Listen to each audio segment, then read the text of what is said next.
5월 첫째 주 로포커스 주요 뉴스입니다.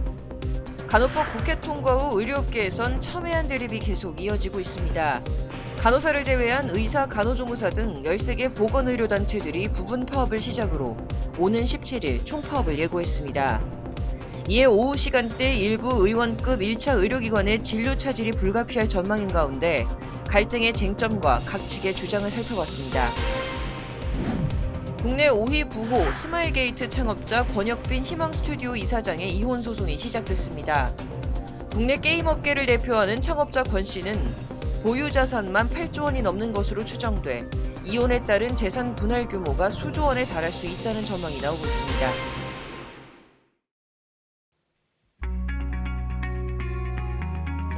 시청자 여러분 안녕하십니까? 로포커스 시작하겠습니다. 중국에서의 게임 흥행으로 졸부가 된 사업가 권혁빈 씨의 부인이 이혼 소송을 제기했습니다. 최대 5조 원이라는 국내에선 볼 수 없었던 세계의 재산 분할 규모가 눈길을 끌고 있는데요. 대형 로펌도 앞다퉈 참전한 이번 분쟁. 여느 재벌가 이혼 소송과 무엇이 다른지, 또 승소 관건은 무엇인지 석대성 기자가 전해드립니다. 수조 원의 재산도 화목한 가정을 이루는 충분 조건은 아니었습니다. 지난해 설립 20주년을 맞은 스마일게이트. 대중적으로 잘 알려지지 않았지만 국내 게임업계와 중국 게임 유저 사이에서 간첩도 알 정도로 유명합니다. 1인칭 사격 게임이 중국에서 인기를 끌면서 4년 만에 폭발적으로 성장했고 국내 게임업계에선 5손가락 안에 들어가게 됩니다. 이 회사 창립자는 권혁빈 씨. 현재 스마일게이트 희망스튜디오 이사장으로 있는 권 씨는 지난 2020년 대한민국 콘텐츠 대상에서 게임업계 최초로 문화훈장을 수훈하기도 했습니다. 올해 초 포브스가 선정한 한국 자산가 순입니다. 4위에 이름을 올리고 있는 권 씨의 자산 가치는 51억 달러, 한화 6조 7,200억 원입니다. 김범수 카카오 의장과 삼성과 홍라이 전 리움미술관장, 이부진 호텔신라 대표보다 축적한 부가 많다는 평가입니다. 권 씨는 현재 비상장 상태인 스마일게이트 그룹의 지주사 스마일게이트 홀딩스의 지분을 100% 보유 중입니다. 업계에선 권 씨가 지배구조 관리에 철저하다는 얘기가 나오는데 그룹 측은 상장할 거라는 입장입니다. 시장 상황이나 이런 회사 경영 상황 이런 거 고려해가지고 저희가 준비는 하고 있으나 일정이나 이런 거를 급하게 서둘러서 정해졌다거나 이런 건 아니에요. 권 씨는 은둔형 경영자로 알려져 있는데 이번 이혼 소송이 세간의 주목을 받는 이유는 그가 단순히 슈퍼리치이기 때문만은 아닙니다. 지금까지 재벌가에서 벌어진 이혼 소송과는 상황이 다르고 재산 분할 규모도 수조 원대로 역대 최대가 예상되기 때문입니다. 이번 사건의 경우에는 혼인 이후에 회사를 창업했고 배우자가 경영에 관여하였다는 점이 노소영 사건과의 차이점이 있습니다. 이전에 문제됐던 노소영 씨 사건의 경우에는 특유재산으로 인정을 받지 않아서 그동안 국내 재산 분할 소송 중 가장 규모가 컸던 건 이부진 호텔신라 사장과 이무재 씨 간 소송이었습니다. 이부진 사장 재산을 2조 5천억 원 규모로 추산한 임 씨는 그 절반을 요구했는데 대법원은 이부진 사장이 결혼 전 보유하던 주식 대부분을 분할 대상에서 제외해 0.9% 수준만 인정했습니다. 최태원 SK 회장과 노소영 아트센터 나비 관장도 조단위 재산 분할을 두고 아직 법정 다툼 중인데 가정법원은 지난해 665억 원을 노 관장에게 지급할 것을 주문했습니다. 이외에도 조연아 전 대한항공 부사장은 배우자에게 재산 분할로 13억 원을 지급한 바 있고 이재용 삼성전자 회장과 임세경 대상그룹 부회장 이혼 소송에선 임 부회장이 받은 분할 재산 규모가 구체적으로 알려지지 않았지만 이 회장 재산이 당시 1조 원 수준이었다는 걸 감안하면 이번 권 씨 소송보단 액수가 작았을 거란 분석입니다. 이번 재산 분할이 앞선 사례들과 다른 이유는 권 씨 부부 재산이 대부분 결혼 후 형성됐기 때문입니다. 결혼 전 형성했거나 상속, 증여 등으로 취득한 특유재산 비중이 미미해 역대 재산 분할 최고액을 경신할 거란 관측이 나오는 이유입니다. 투자은행 업계는 스마일게이트 기업 가치가 10조 원 이상일 것으로 추정 중인데, 지난 2001년 권 씨와 결혼한 이모 씨는 사업 초기 자신의 기여가 컸고 이혼 유책 사유 역시 권 씨에게 있다고 주장하면서 권 씨 소유 지분의 절반을 요구하고 있습니다. 현재 법원은 배우자 중 어느 한쪽이 동거, 부양, 협조, 정조 등 혼인에 따른 의무를 위반해 명백한 이혼 사유가 생겼을 때 상대방에게만 이혼 청구권을 인정한다, 유책주의를 원칙으로 합니다. 이 씨는 지난해 이혼과 재산분할 소송이 마무리될 때까지 권 씨가 스마일게이트 홀딩스 주식 등을 처분하지 못하게 해달라고 가처분 소송을 제기했습니다. 서울가정법원은 이를 인용했고 3기의 이혼 소송이 막을 올렸습니다. 노소영 씨 사건의 경우에는 주식처분 금지 가처분 신청이 기각되었습니다. 이혼 사유가 있는지가 쟁점이 될 것입니다. 두 사람의 혼인 관계가 사실상 파탄 났다는 점이 증명되어야 합니다. 권 씨가 이혼을 거부하고 있기 때문에 배우자 측에서 혼인 관계 파탄을 얼마나 입증할 수 있는가가 관건은 이 씨가 재산 형성에 얼마나 기여했느냐 여부입니다. 이번 사건의 경우 배우자 이모 씨가 권혁빈 씨와 함께 창업을 하였고 경영에 관여하였기 때문에 기여도가 상당 정도로 인정될 가능성이 이 씨가 권 씨 지분 상당 부분을 가져가면 견고한 1인 지배 체제도 흔들릴 가능성이 높다는 게 재계 중론. 이혼은 남이 된 두 사람이 회사 지분을 공유하는 일은 역시 쉽지 않아 이 씨가 그룹 내 유력 계열사를 가져갈 수 있다는 의견도 나옵니다. 아울러 외부 주주 맞이가 불가피할 수도 있는데 스마일게이트 측은 일단 말을 아끼고 있습니다. 이혼 관련해서는 내용을 바로 공유받는 건 아니고 상황 이해는 사실 저희도 이제 구체적으로 아는 거는 잘 없어서 재산 분할 방식이 현금 지급인지 아니면 권 씨 명의 지분이 이전될 것인지에 따라서 달라질 것으로 보이는데요. 오너의 기업 지배와 기업 운영이 함께 이루어지고 있는 현실 상황에서 오너의 사적 사유로 인하여 기업의 지배 구조에 변동이 생긴다면 별도의 법인격을 가진 기업 운영에 해를 끼치는 것이 될 수 있습니다. 기여도가 인정되는 정도에 맞는 현금 지급의 방법으로 재산 분할이 인정될 가능성이 높습니다. 사람 없는 돈보다 돈 없는 사람이 낫다. 늘어난 재산만큼 걱정도 늘어난 현실. 창업자 권 씨 부부의 관계가 중국 대륙을 휘어잡고 있는 스마일게이트의 운명을 어떻게 갈라놓을지 관심이 쏠립니다. 법률방송 석대성입니다.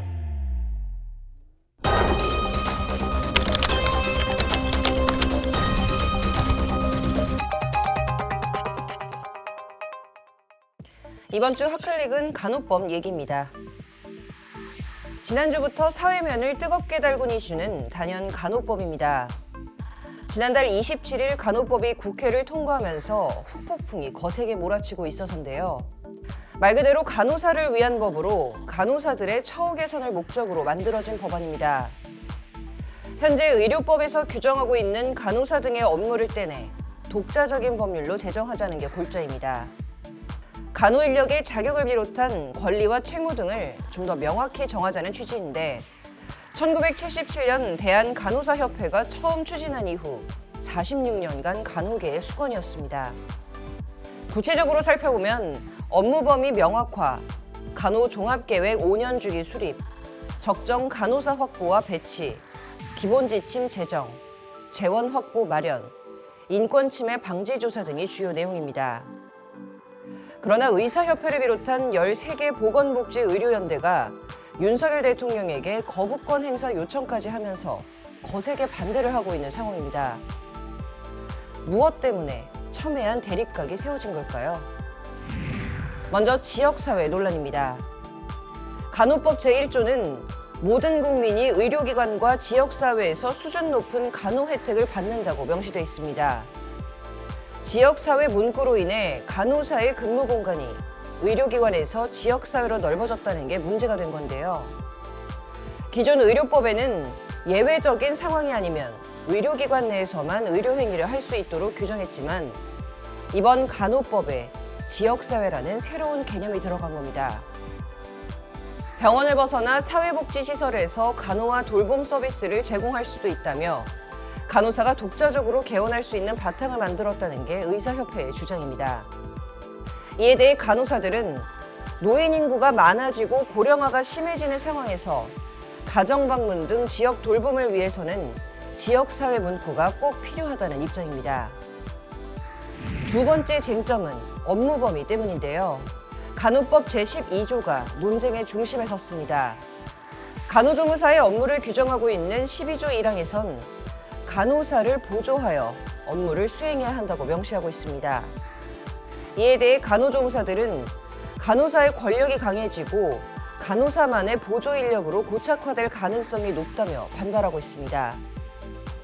이 같은 간호법 제정안 후폭풍은 총파업까지 불러왔습니다.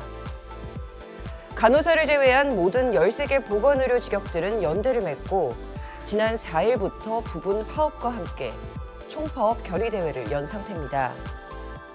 보건의료단체의 집단행동을 앞두고 의료 현장에 일부 차질이 예상되자 정부는 부랴부랴 중재에 나섰는데요. 여당인 국민의힘은 간호법 제정안에 대해 대통령에게 거부권 행사를 건의하기로 했습니다. 대통령 거부권이란 대통령이 국회의원들로 하여금 국민의 뜻에 반해 법률을 만들지 못하도록 하거나 국회 제2결이 있을 때까지 법률안의 기능을 정지시킬 수 있는 힘을 갖고 있습니다. 단, 국회에서 제2결에 성공하면 법률안은 살아남을 수 있습니다. 국회에서 제2결이 되려면 재적의원 과반수의 출석, 그리고 출석의원 3분의 2 이상이 찬성해야 하는데요. 만약 300명 국회의원 전원이 참석한다고 가정할 경우 200명이 찬성을 해야 하는데 현재 국민의힘 의석수가 115석인 점을 고려하면 제2결이 불가능한 상황. 간호법은 그대로 폐기될 가능성이 높다는 예측도 나옵니다. 하지만 윤 대통령의 간호법 공약, 그리고 간호계의 극렬한 반발 등으로 단번에 쉬운 결정이 나오기는 어려울 거라는 진단이 대체적인데요. 의료소송 전문 박효근 법무법인 히포크라테스 대표 변호사는 통과된 법안에 특별히 문제될 만한 내용은 찾기 어렵다는 의견을 내놨습니다.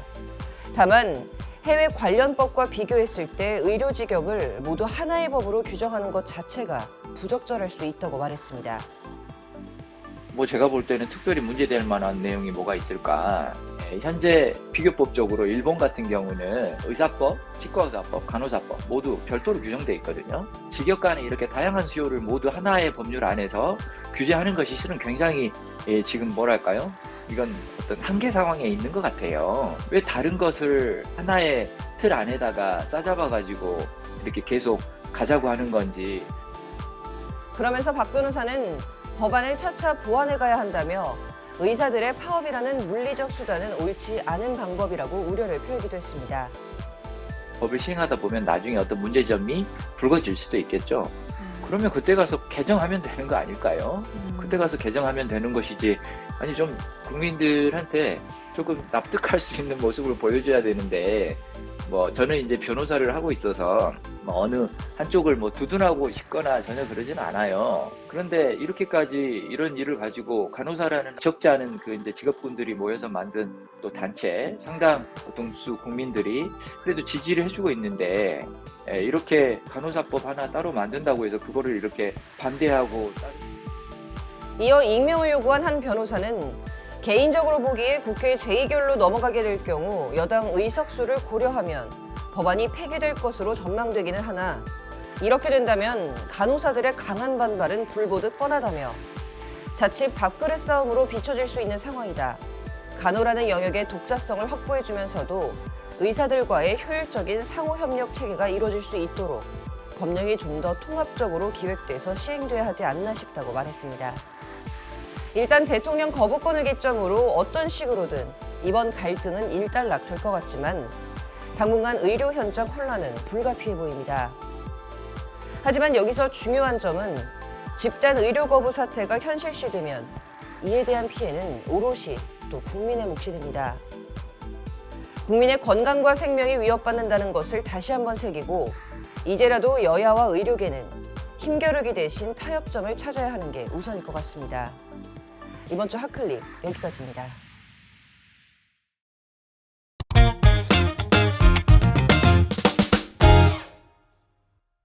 전문가가 말해주는 돈 되는 법. 최근 유명 연예인이 관련된 주가 조작 사태에 대해서 많이들 들어보셨을 텐데요. 이와 관련해서 금융감독원은 키움증권에 대한 검사에 착수한다고 발표했습니다.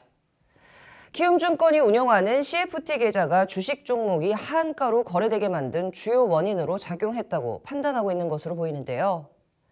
김익래 다우 키움그룹 회장이 동시다발적인 주가 폭락 직전 보유 지분을 매도하는 등 주가 조작을 했는지가 쟁점이 될 것으로 보입니다. 또한 금융위원회에서는 이번 주 화요일 보도자료를 통해 CFT 제도 개선이 필요한 부분은 철저하게 보완해 나갈 것이라고 강조했는데요. 자, 그렇다면 CFT에 대해서 안 짚고 넘어갈 수 없겠죠? 오늘은 CFT가 무엇인지, 이 CFT를 이용한 주가 조작이 어떻게 이루어지는지, 어떠한 방식으로 또 개선이 필요할지에 대해서 구체적인 얘기 해보도록 하겠습니다. 변호사님 어서 오십시오. 세무사님 어서 오세요. 네, 안녕하세요. 자, 오늘 조금 서론이 길긴 길었는데요. 어려운 내용이 될 것으로 예상이 됩니다. 자, 세무사님 먼저 이 CFD 무엇인지부터 좀 여쭤볼게요. 네, 그 CFD란 Contract for Difference의 약자로 실제로 투자 상품을 보유하지 않고 기초 자산, 즉 주식에 대한 가격 변동을 이용한 차익 실현을 목적으로 매매를 하며 그 차액을 정산하는 거래를 말합니다. 그래서 장외 파생 상품에 해당한다고 말씀드릴 수가 있겠는데요. 투자자가 직접 투자 상품, 그러니까 주식을 보유하지 않는 것이 핵심이라고 할 수 있겠습니다. 네, 세무사님 설명을 들어보니까 이제 선물 거래와 좀 유사한 면이 있어 보입니다. 자, 이런 CFD 변호사님 아무나 투자가 가능한가요? 네, 뭐 그렇진 않습니다. 그 위험이 큰 상품인 만큼 개인 전문 투자자로 자격이 제한되는데요. 2019년에 이제 개인 전문 투자자 등록 요건이 크게 완화가 되면서 이렇게 늘어난 개인 전문 투자자들이 대거 CFD 시장에 뛰어들었습니다. 자, 구체적으로 이 CFT 거래가 이루어지는 과정 어떻게 되는지 좀 설명 부탁드릴게요. 네, 그럼 저 일반적으로 이제 국내 증권사들이 취하고 있는 형태에 대해서 설명을 먼저 드리면요. 먼저 전문 투자자 자격이 있는 개인 고객이 증권사와 CFD 계약을 체결을 해서 하게 되고 거기에 따라서 이제 전용 계좌를 개설을 하게 됩니다. 그리고 이 증권사는 이제 고객의 주문에 따라서 증거금을 받게 되고 나머지는 레버리지에 해당하는 부분을 대출 받아서 주식을 매매하게 되는 구조인데요. 여기서 이제 가장 중요한 포인트는 자체적으로 리스크를 관리하는 증권사도 있긴 하겠지만 대부분의 증권사들이 이제 외국계 증권사의 TRS라는 것을 체결하고 있기 때문에 해칭, 즉 리스크 관리를 하고 있다고 하는 사실입니다. 문제는 하한가 사태가 등장하는 SG증권, 즉 소시에테 제너럴 관리라는 프랑스 증권사가 바로 키움증권을 포함한 국내 증권사들과 TRS라는 계약이 체결된 외국계 증권사입니다. 네, 참 저같이 무지한 사람 입장에서는 지금 CFD도 어려운데 TRS라는 또 어려운 용어가 나왔습니다. 이거 어떤 뜻인지 변호사님께 설명 좀 해주시죠. 네, 뭐 TRS는 이제 토탈 리턴 스왑이라는 그 단어의 줄임말입니다. 저는 개인적으로는 CFD보다 좀 이해가 쉬운 것 같아요. 그냥 내가 직접 어떤 주식을 사지 않아도 주식에서 들어오는 모든 이익을 내가 갖도록 한다라는 뭐 그런 뜻이라고 보시면 됩니다. 한국어로는 이제 총수익 교환 약정이라고 하는데요. 예를 들면 제가 이제 대상회사의 주식을 제 명의로 직접 사는 것보다는 이제 증권사한테 그렇게 하는 거죠. 저 주식이 한 주가 100원 오르면 나한테 100원을 주고 한 주가 100원 내리면 내가 100원을 또 지급하고 뭐 이런 식으로 실제로는 그 주식이 취득 또는 처분이나 뭐 의결권 같은 행사는 이제 그 못하더라도 직접 하지는 못하더라도 그럼에도 불구하고 경제적 이익은 나한테 동일하게 하는 그러한 계약이라고 보면 될 것 같습니다. 네, 투자 종목을 고려할 때 좀 봐야 할 부분이 늘어난 것 같습니다. 자, 다시 또 CFD로 넘어가서 일정 부분 증거금만 내고 적은 돈으로 큰 액수를 사고 팔 수 있다라고 하는 데서 이 조작 세력이 CFD를 선호한 부분도 좀 없지 않아 있을 것 같아요. 현재 이 CFD로 일으킬 수 있는 레버리지가 좀 몇 배 정도가 되고 또 시장 규모 어느 정도 되는 걸까요? 네, 그 CFD가 처음 도입됐었을 당시에는 투자자가 내야 하는 주식 실제 가격의 10% 이상이었습니다. 즉 다시 설명드리면 10배 이상의 레버리지가 가능했었던 거죠. 그러던 것이 2021년 이케고스 마진콜 사태를 계기로 증거금이 이제 최소 한도가 40%, 즉 2.5배까지로 낮춰졌습니다. 그렇지만 앞서 설명드린 것처럼 2019년도에 전문 투자자 등록 요건에 따라서 CFD에 투자하는 투자자 숫자가 계속적으로 늘어나게 되고 거기에 따라서 CFD 계좌 잔액도 급증을 하고 있었는데요. 구체적인 숫자로 좀 말씀을 드리면 2020년도 전체 CFD 거래 규모가 약 30조 원 정도였는데 2021년도에는 70조 1천억 원 정도가 되면서 배 이상 그 규모가 좀 늘어나게 됐습니다. 이렇게 CFD 시장이 급증하게 된 데에는 증권사들이 앞다투어서 CFD 영업 상품을 출시하는 이유도 큰 이유라고 말씀을 좀 드릴 수가 있겠는데요. 증권사가 대신 주식을 매매하면서 받는 수수료가 일반적인 주식 매매 수수료보다 약 2배 이상이 되기 때문에 증권사들에게서는 굉장히 큰 수익을 가져가는 효자 상품이었다라고 말씀드릴 수가 있겠습니다. 자, 사실 작년에는 주식시장의 상황이 그리 좋지 않았는데도 이만큼 빠르게 성장을 한 데에는 앞서 말씀 주신 것 말고도 또 다른 게 있을까요? 네, 뭐 CFD의 인기에는 다른 거는 이제 뭐 절세 내지 뭐 조세 회피 뭐 이러한 목적도 없다고 말할 수는 없습니다. 한 종목당 보유 주식이 10억인 이상인 경우에는 대주주 요건에 해당하게 되고 그러면 이제 양도세를 뭐 20% 이상 이렇게 부담하게 될 수도 있는데요. 근데 이제 하지만 CFD 거래 방식을 통할 경우에는 내가 직접 주식을 사는 게 아니라 뭐 주식은 이제 증권사가 사고 나는 그 주식의 등락에 따른 경제적 이익만을 받는 것이기 때문에 양도세 대상이 아니게 되는 거죠. 물론 이제 2021년부터 이제 파생상품 양도소득세 과세 대상이 되긴 했지만 여전히 일반적인 뭐 주식 양도세에 비해서는 그 세율이 낮죠. 이 점을 이용해서 이제 대주주 양도소득세 이제 회피를 위해서 CFD 계좌로 잠시 자신의 주식을 옮겨놓는 식의 회피도 좀 가능할 수는 있습니다. 네, 변호사님 설명을 들어보니까 좀 CF 거래에 대한 규제 보완은 좀 필요해 보이네요. 자, 세무사님, 그 외에 어떤 조치들이 좀 필요할까요? 네, 그 거래소나 금융당국에서 이상을 감지했었어야 되는 건데 작전에 이용된 종목들은 다른 주가 조작 사태 때보다 장기간에 걸쳐서 꾸준하게 이제 거래가 이루어졌음에도 불구하고 이제 거래소나 관련된 조회 공시를 요구하는 등의 모니터링을 좀 소홀히 해왔다는 지적은 어쩔 수 없이 나올 수밖에 없을 것 같습니다. 그래서 CFD 거래가 활발한 종목의 경우에는 지금보다도 한층 더 좀 체계적인 감시가 강화될 것이 필요한 것으로 생각되고 있습니다. 네, 이번 주 가장 뜨거운 감자였던 SG증권발 하한가 사태와 CFD가 무엇인지에 대해서 알아봤습니다. 다음 주에 더 유익한 내용 들고 찾아뵙도록 하겠습니다. 감사합니다.